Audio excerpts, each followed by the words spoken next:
headache. It can be a heartache. High fees, limits here and there.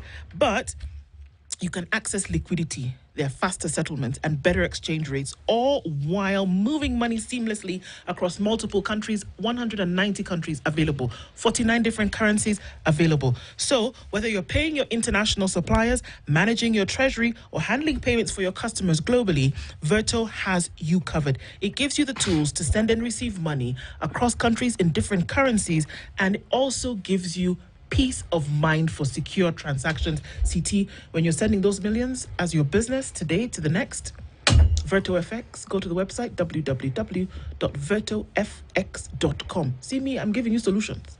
Quickly. Quick solutions. You don't even have to worry. No, I don't have to worry. I just need to think. Bas. And yes. I know now you have a solution for me. I do actually. The idea of actually owning a home is not as far removed as you think.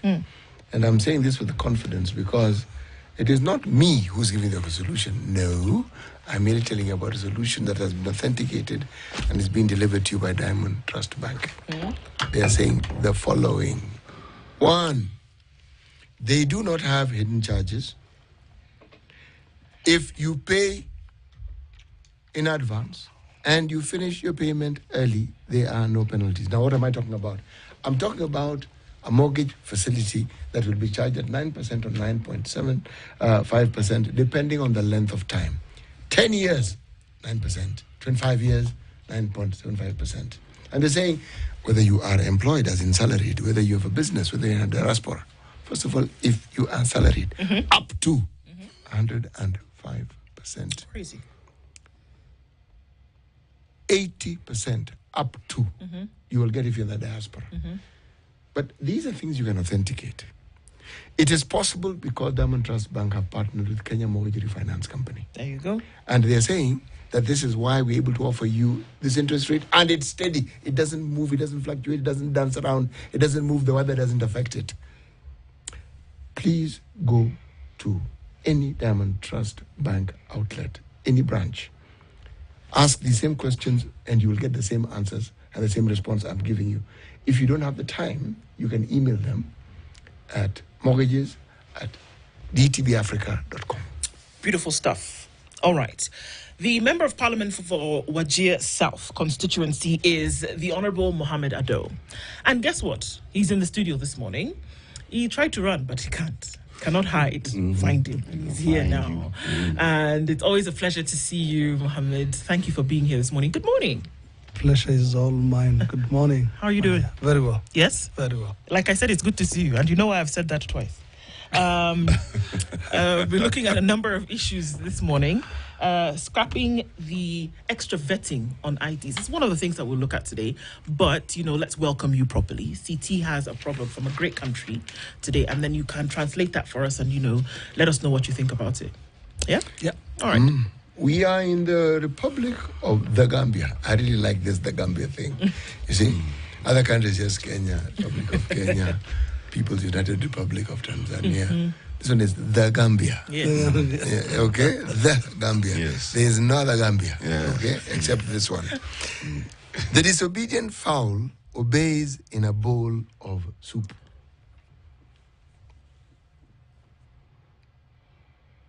The disobedient fowl obeys. Yes. Finally. Replace fowl with chicken. Yes. Finally in a bowl of soup. Yes. Yeah. You've understood it perfectly.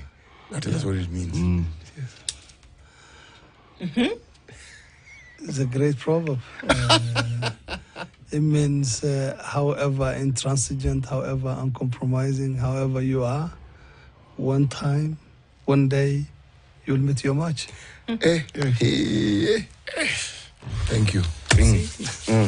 Thank you very much. Done, dusted, packed. Kabisa, packed, packaged, and on its way to its destination. Thank you. African Union. To the African Union.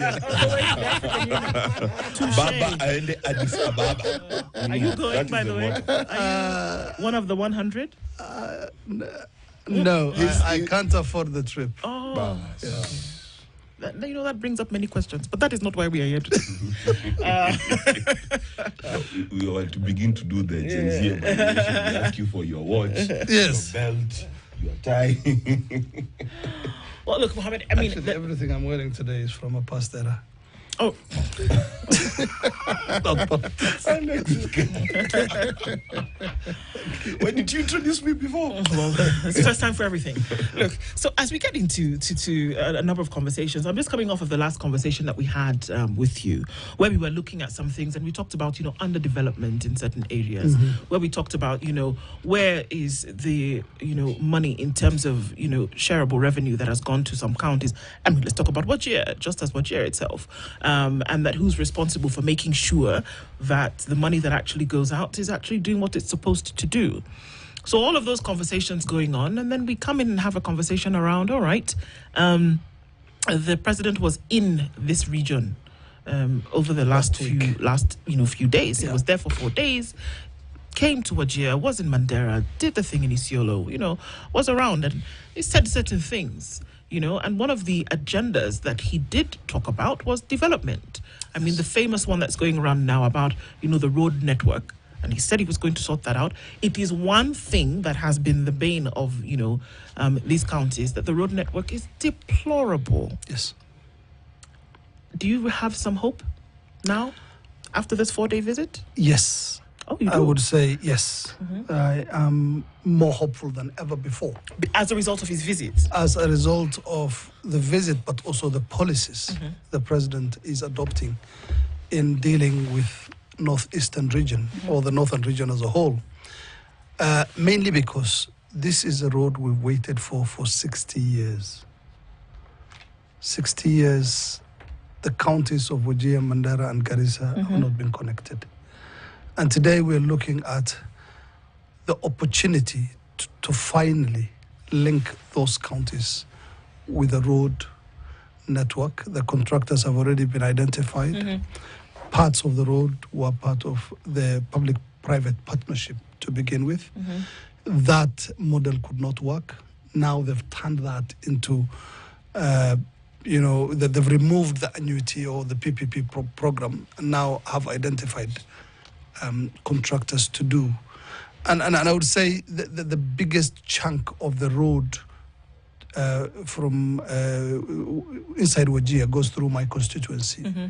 The parts you always hear about, Modogashe to Samatar, that's my constituency. Yes. And then Samatar to Wajir is also in my constituency. And we believe once that road has been achieved, I know it's not going to be an overnight thing, it's going to take time.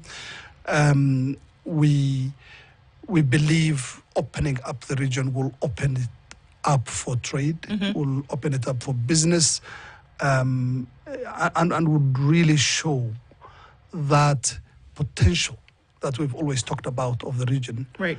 In contributing to the GDP of this country. We have the livestock, we have the human resource, and our land is good for cultivation, as proven in Wajir South with 7 model farms in just the past 2 years, something that's pushing down household expenditure and the prices of fruits and vegetables in the constituency. People now growing their own fruits and vegetables. That is one part, the road, and the potential it has to open up the region for business. The other part is also changing the mind. There seems to be a change in mindset on how to deal with the people of that region, not as people who should be feared and who the government should be suspicious about, but rather bona fide Kenyans who should be allowed to join mainstream Kenya. And that action the president took in Wajir when on the day he was there, signing out or scrapping vetting for ID cards. That was a huge move, which was really welcomed across the board in the entire, not just in northern Kenya, but also all border counties in Kenya, where that's been happening, but with a special twist for the Somalis when it comes to the northeastern region. Let's go into that a little bit, shall we? Because we come to, and in terms of promises of things that were being said would be done, it did start off with the road network, and then, this scrapping of the extra vetting did come in, and it's thrown everybody into a tailspin.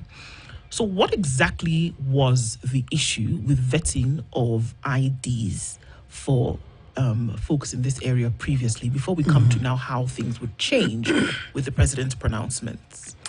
Well, I'll say the vetting process was one of the most undignified remnants of the policies the Kenyan government has used over the years to deal with the people of northeastern Kenya, particularly. Yes, vetting happens in, everywhere the in the border country. areas in the five countries that we have borders with. But the vetting that happens in northeastern was a bit more nuanced, more rigorous, to the extent that, people who were bred, whose parents were born and bred in Kenya, have been denied ID cards. I have cousins, nephews and nieces that I took to university through my contacts because they would not be allowed there because of ID cards, and who finished university and could not get jobs because they've been lacking the ID cards for many years. And that is the situation that is happening across. Rigorous vetting processes at where the application is taking place. And even when your form is accepted, it has to go through the National Intelligence Service and the DCI. And sometimes it takes years for someone to get an ID card. And sometimes you may never get it. All because you are Somali or you look Somali. Why is what I'm still trying to understand. It's that fear. if somebody says that my parents are Kenyan and they're born here, and you have the relevant documentation, or are we looking at cases whereby they wouldn't have the relevant documentation in order to prove? No. People will present the birth certificates of their parents. They will present the ID cards of their parents. They will present their school certificates, a letter from the chief. And maybe an oath from even the ancestors, with the elders sitting there, positively identifying you as somebody they know, but still, something gets stuck somewhere, and you go without an ID card. I mean, every other week I'm taking people to the headquarters of the National Registration Bureau with young people looking for their ID cards. I mean, for us, it is a really huge matter. And that is why once the president scrapped that, there were celebrations. In fact, I was likening it at some point to, people in Northeastern getting another Independence Day, with that single action the president took. What is the normal vetting process that is documented and that is legal in this country? What is it that is required when somebody wants to get an ID? Look, when you are applying for an ID card, you have to come with a letter from the chief. Yes. That happens across the country. Yes. You are also supposed to be positively identified by the chiefs and the elders who are there, as well as the government officials who are seated as the vetting committee. And you're supposed to fill the form, and then you're supposed to go through a process where, there are different layers of vetting that goes on. But once the forms leave there, you have absolutely no guarantee whether you're going to get your ID card or not. Because it goes through the National Security Intelligence, and it takes, for those who are lucky, it takes months. For those who are not, it takes years. Do you know what is strange? And sometimes never. Even the acquisition of a passport used to have such problems. Because you would go through all that entire process. The moment the thing was taken to, what did we call NIS then? Special branch. Again, you did not know what would happen. It was never a simple process. Now, I'm interested in understanding. The normal process we understand, a birth certificate may be required, attendance in school may be required, but what are the extra vetting requirements that Kenyans of Somali ethnicity were subjected to? Look, our major problem is not with going through that process. No. That's not what I'm asking. Our major I'm coming to your question. What we have a problem with is we're being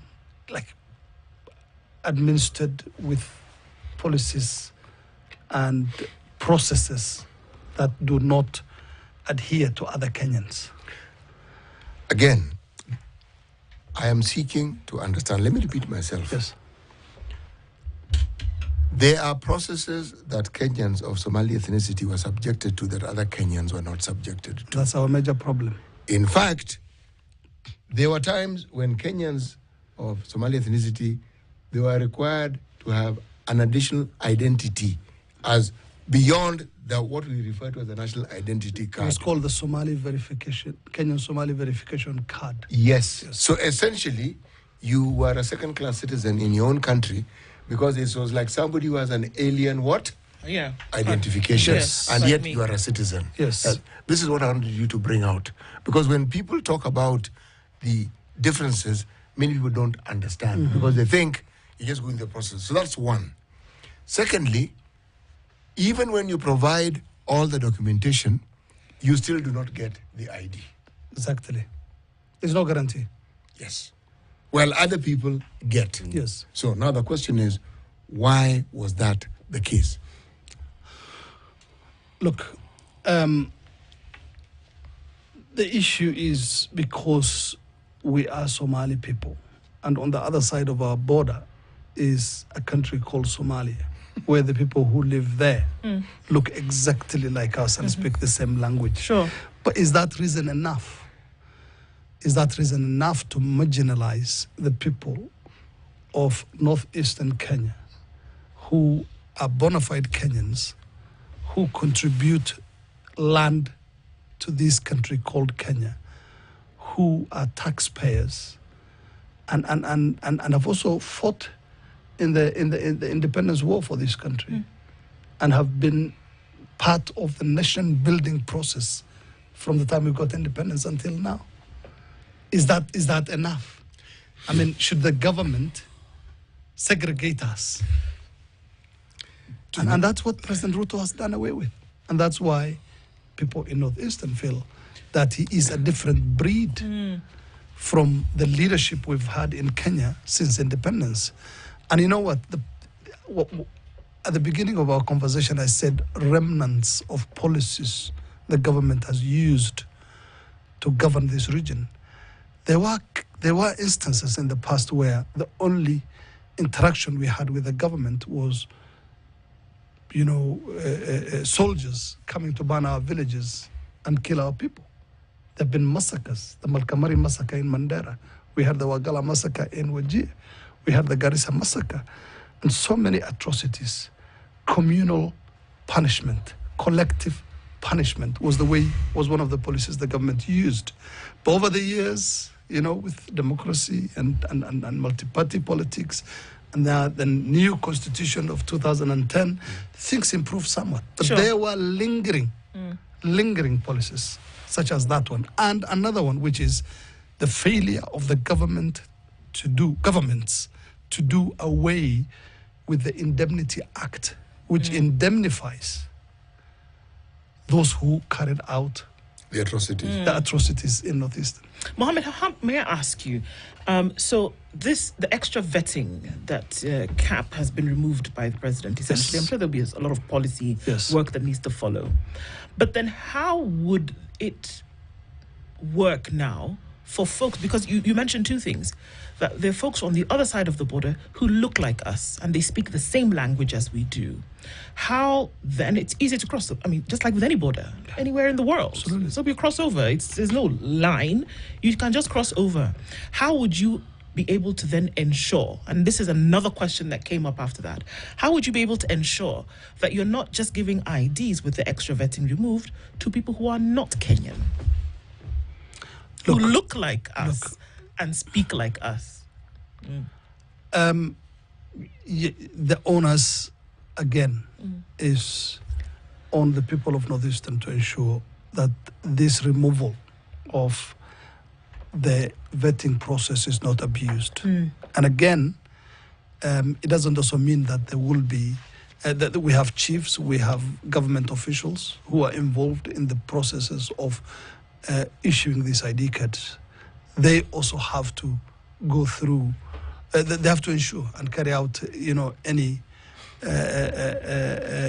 requirements that are necessary to ensure that no foreigners are given. But again, why don't we just go through the same system other Kenyans are going through? If somebody has presented his birth certificate issued at the time of birth in a Kenyan hospital, the person presents the birth certificates of his parents, presents the school certificates. Is that not enough to know that he is a bona fide Kenyan? We have other documents. Okay. And can be all positively identified by the chief, who gives him a letter and says, I know this person. And that should suffice. Of course. Okay. Just two questions. First, you're right. There's been quite a lot of historical issues. If you go back to the 70s, there's the whole Shifter War. There's whole Somalia, when it had desires in Somalia, the state, not the people, had desires in Ethiopia and part of Kenya. There is Zividism. Then you get to the 2010s, you've got the whole Al-Shabaab thing and things like that.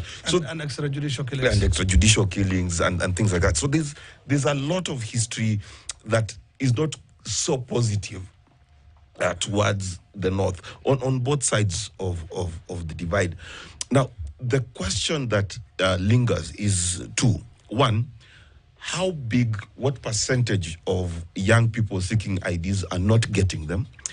And B, you said a very powerful thing. You said that the community needs to be in charge and needs to step up, because the government really cannot make sure that everyone being registered is local. Is Kenyan. Yeah. But at the same time, please speak to, because these are the same communities that are targeted by terror attacks. Schools are closed, chiefs are abducted and things like that. And the whole process of identification, and I'm not talking now just about the ID document, I'm talking about identification. So, for example, in Luyaland, my name is Bichachi. I have more Bichachis in Uganda who are distant relatives than I have Bichachis in Kenya, as an example. So the idea of identity, identifying cultural roots, identifying what someone adheres to in terms of radicalization and things like that, how do you see that coming into focus moving forward? Like, what should the NIS actually do to actually be able to help the community self-identify, self-regulate, so that they are now policing instead of intervening? So, question: what percentage of youth are missing IDs, and then how you going to handle that moving forward?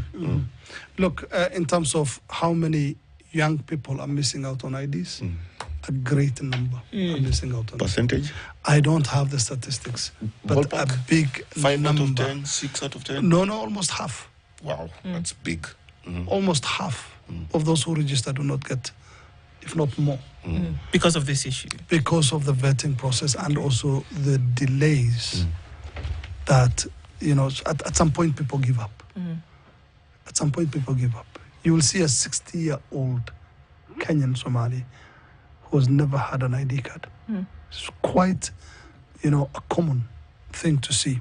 So a great number do. So many people are missing out. Number two, how can the community take part in ensuring that this process is not abused? That's your question, if I paraphrase it. Not necessarily abused. Yes. Because you see, when you say abused, you automatically assume negativity. Yes. The process of identification is not just about someone is Somali.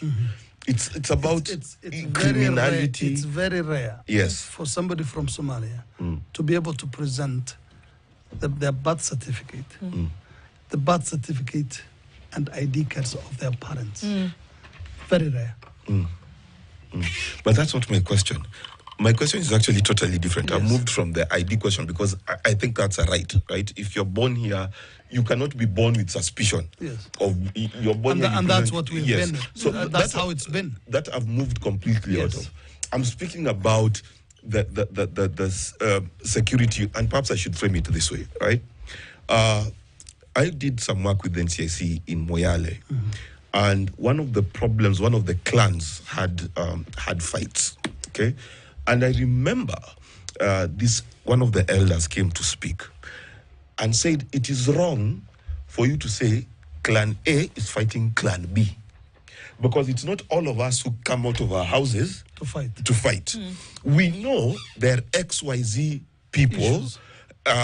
and he said one is a politician, named him, another one is this, he's the one who's funding this. So when I talk about identification, I'm talking about taking from the point where you're saying that the community is taking responsibility. That's a key thing. Just the same way as the Nyumba Kumi concept is saying, I'm neighbor to CT, I should be aware whether he is selling illegal buffalo meat in his house. So I'm saying, how do you see that? Aren't we doing that already? No, that's what I wanted to hear. The Kenyan-Somalia border, 700 kilometers long, Yes.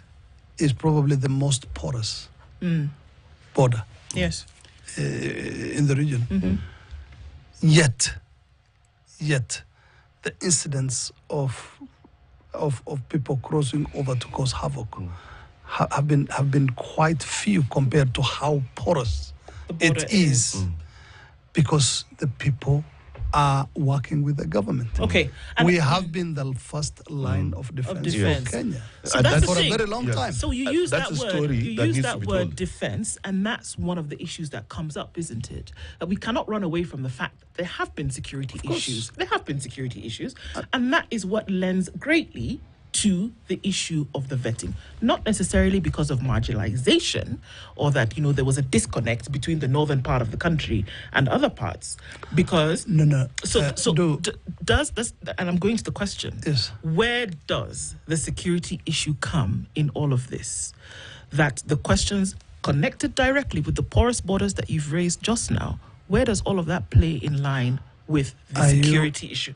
Any border, however porous or not porous, can present security challenges to any nation anywhere.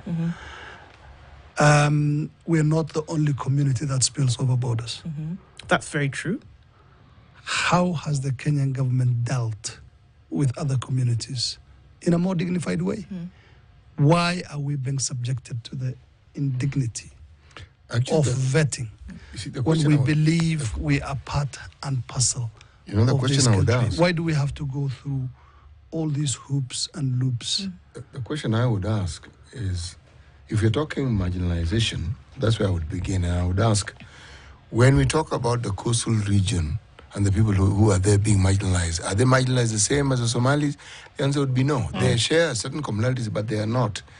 If we talk about areas that border, say, the Mara and beyond, or you're talking about Western Kenya, and those people who have borders, or you're talking about the Pokot, who border maybe the Karamajong, are we saying, or people who come from Mount Elgon, are we saying that some of these areas who have stated themselves that they were marginalized, is it the same? The answer is no. Yeah. And yet, all these areas have people, they share commonality of ethnicity with people across the borders in the other country. So you've spoken of Moyale. The people in Moyale are predominantly Borana, Gabra. That's them, okay?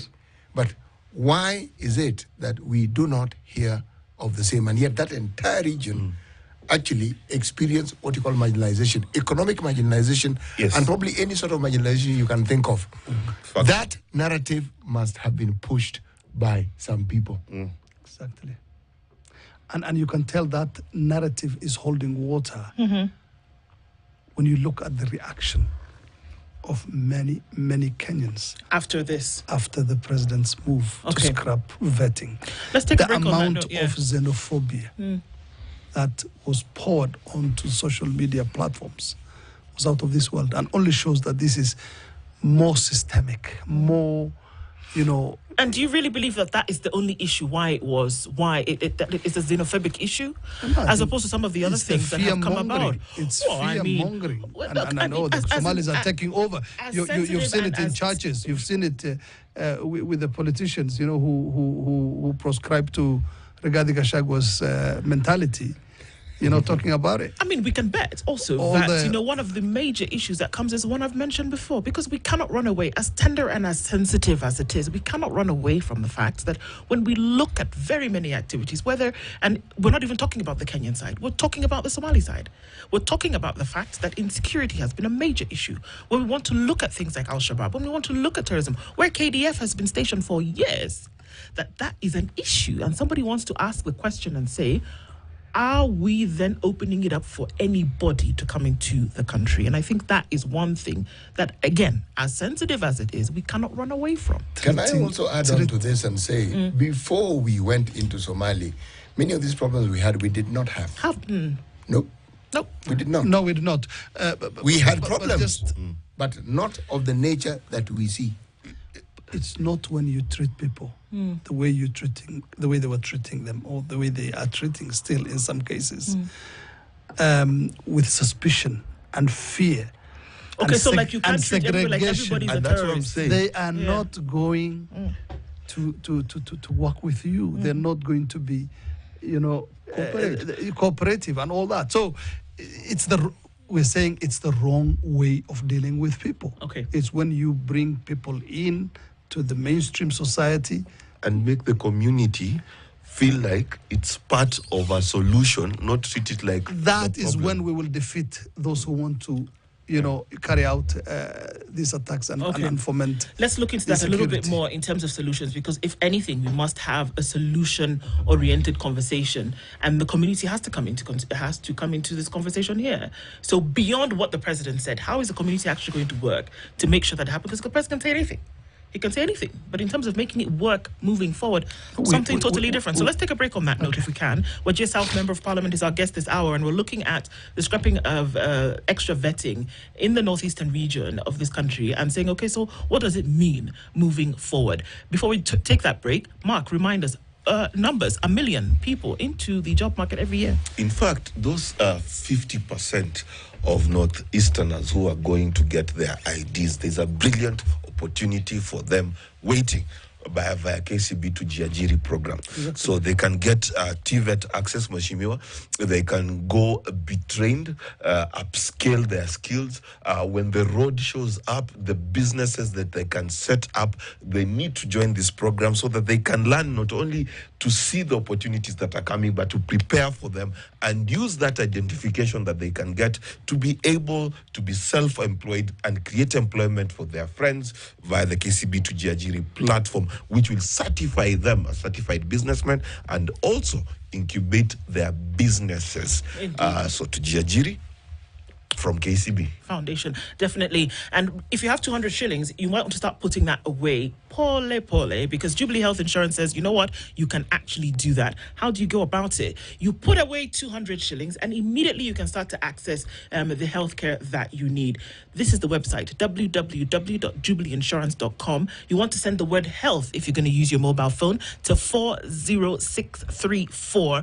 And more information will come to you about how you can actually start to use and take advantage of this health cover. You don't have to wait until something goes totally wrong, or that somebody's already admitted in hospital, or yourself. You can start to put a little bit aside every month to make sure that you don't deal with a health emergency and you don't have the much needed funds to do it. It's 19 minutes to 10 o'clock. Back with this conversation right after this. This is the Situation Room, the only way to start your day. Love is in the little things, the moments that make our hearts smile. Now it's time to share your love story. Tell us your love story in a text or video, and you could be rewarded a romantic dinner or an unforgettable movie night. Celebrate love the Pendo Halisi way. Send your story to WhatsApp number 0759-434-389 and be part of something special. Love is real. Love is beautiful. Share it today.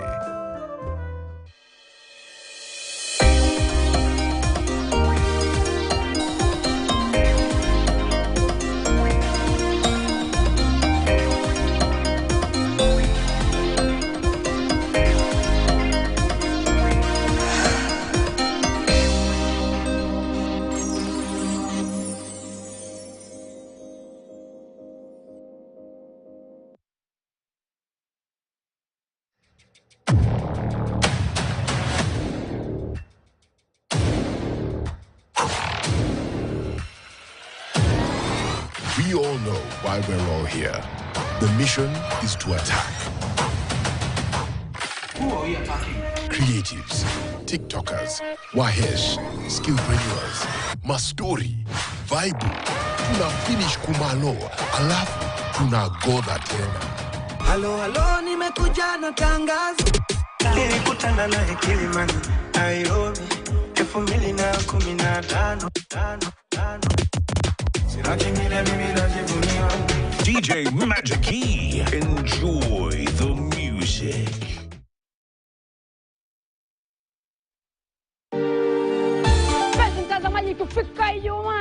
30 seconds starts now. Time travel. Time travel. The Ramas work on 10 points. We clap for them. Kimpangilio ambao unaitwa the couples game show. All gonna nijibu nini na tumeona change. Niko tu hapo. Sawa. Mimi kibao sana kwa nyumba.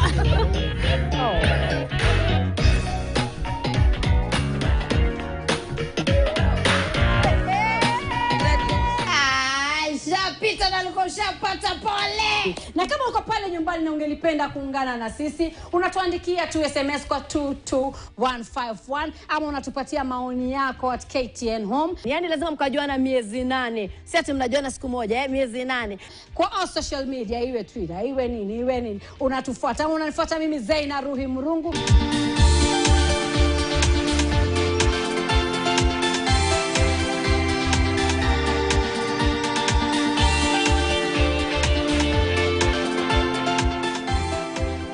It does on Gong Road and Waiakiri. Great, meaning cars are going where they need to go and there's no hold up. So let's remember that. Talk through the morning. Spice FM, KE on X.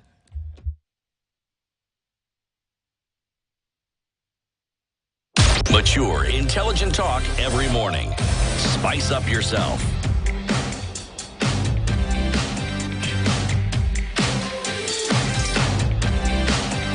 Mornings done right. 94.4. How are you making your payments when you run a business? You're dealing with the difficult, slow downtime. You're dealing with not being sure if you can change money from one currency to the next. Not sure if you can actually send money as a business to Hungary. You're not sure if you can do that? Well, Virtual FX is a platform whereby your settlements of money, looking for liquidity, looking for ways in which you can make sure you pay money on time with no hidden charges at a fee that you can afford and with all kinds of clarity that you need to push your business from one point to the next. Virtual FX is that channel, is that platform that makes all of this happen for you. So folks, small businesses, SMEs, large organizations and corporations are on this platform, and we're trying to say you can actually use this to ensure that no late payments, no late or no heavy transactions, costs, no fees that will be hidden somewhere behind the woodwork. So trot on over to www.virtualfx.com and find out how you can make business that much more seamless with the payments that you have to make and receive. Wajir South Member of Parliament is our guest this hour, and we're looking at, this whole scrapping of vetting issue, and beyond that, the messages, subliminal or otherwise, in terms of what that could actually mean. Siti? There is something that one sees. It's a colonial hangover, but it is an economically charged and propelled ethnic hubris. Mm-hmm. When you found the colonialists and they were in charge, there was a hubris that went with the manner in which they governed the country. At independence, those who were economically charged and those who had economic ability and who had proven to be good at it were the Kenyan Asians of that community. Yeah. Over time, local Kenyans became adept and grew to a point where you could actually say this particular community, and in our case, it was the Kikuyu who were seen first as those who became economic powers. And they were all over the country. Yeah. The same thing that the Asians had done. Yeah. In the era that we now live, we see Kenyans of Somali ethnicity doing that. Yes. Mm-hmm. Throughout these times, when the Kenyan Asian was at the forefront, there were always negative narratives about the community. Mm-hmm. And I say the hubris because part of the negative communication and narratives arose from hubris that was communicated by those who felt they were better. And it came this way. It is us who are uplifting the economy. Without us, the economy of this country would not be where it is.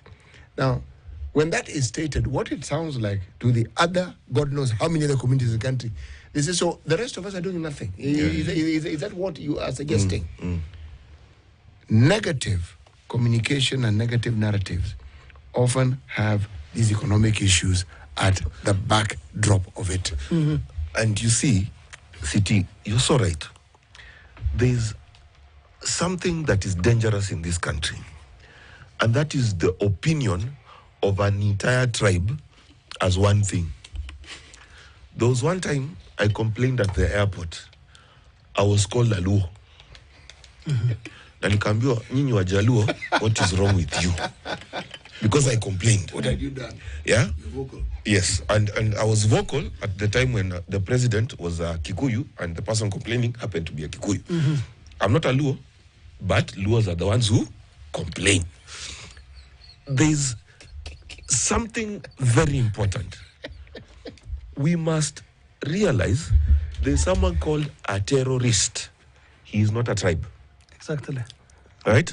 There's someone called an illegal voter. He's not a tribe. There's someone called a thief. He's not a tribe. And you do not solve those problems via ID cards. Because it's not like an ID card is a magical thing that can suddenly, if you don't have it, decline you from going through the porous border, as they do, and then going to Kilifi, Lamu, and the rest to plant IDs. Number two, City.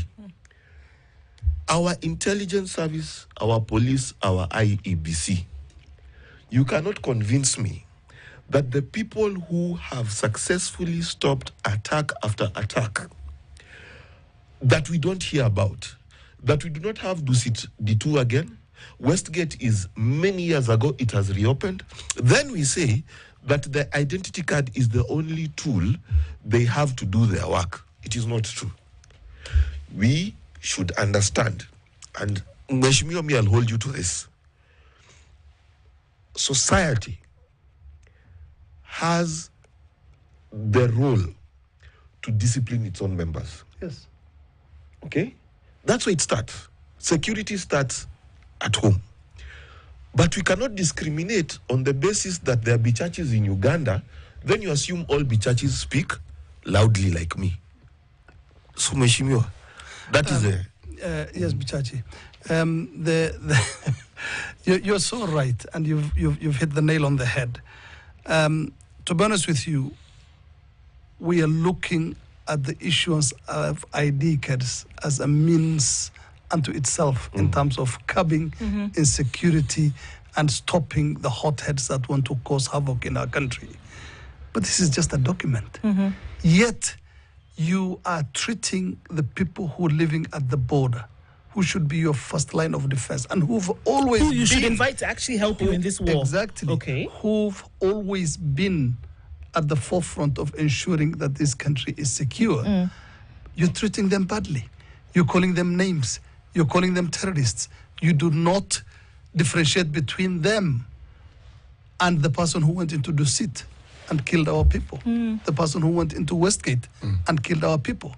And when it is coming, not just from members of the public who are writing on social media platforms, it's coming from leaders like Natembeya of Tanzania, the governor, or the former vice president of Kenya, Stephen Kalonzo Musyoka. And this has always been the issue. Do not look at the ID and see to it as the only thing that can stop, our country from insecurity, but look at the people who are living at the frontier where the danger is coming from, and stop identifying the people on the other side of the border the same way you're identifying the people who are living inside the country. And again, yes, to be honest, we're done apologizing. Somalis are good in business. Somalis are very hardworking people. If they're making headways in the business sector, and somebody somewhere is concerned about something to the extent that this xenophobia is now making its way to the churches and people like the former deputy president, who have a very little respect for, to be honest with you, because somebody of his stature should identify himself more as a national leader. And who said that he had left the government because all security organs had been, the leadership of all security organs had been taken over by Somalis? I mean, he did not leave the government. First, he was forced out. Secondly, if this is a democracy and a real meritocracy, where merit reigns supreme, the people who run our security organs are there by merit. Okay. They are decorated officers who have not skipped one step of the ladder. Okay. I want to hear from you, Moshima. So now, obviously, the president spoke, right? And taking all of these things that we've said into consideration, the president spoke, and that means now, sadly, policy will have to follow his pronouncement. Perhaps it would have been the other way. Indeed. And Perhaps I'm it would- looking forward to perhaps have it it would have in been the other Parliament. way. So we pass. Exactly. Or reject whatever needs to be rejected. So policy will follow this pronouncement. Yes. But from what we are saying, it is very clear, according to what you've said, that some of the documentation that is required for this, vetting, because everybody goes through it. CT talked about how, in different parts of the country, you're going to go through it anyway. They're going to ask you certain questions, you must deliver, right? So how do you see communities coming into place to help to build this policy whereby you need the verification? You do need it. Everybody who's getting an ID in this country, like we've seen many people on the comments this morning, you do need it. You're not just going to rock up and say, well, I'm Kenyan, and they hand you the document. It's not going to happen, right? No. So how will communities right now then be able to assist to make sure that, yes, in the event that you do not have that document, like you said, the chiefs are there, the clans can take an oath, like you say. How will all of those things come together to form policy to make this exercise a little less painful?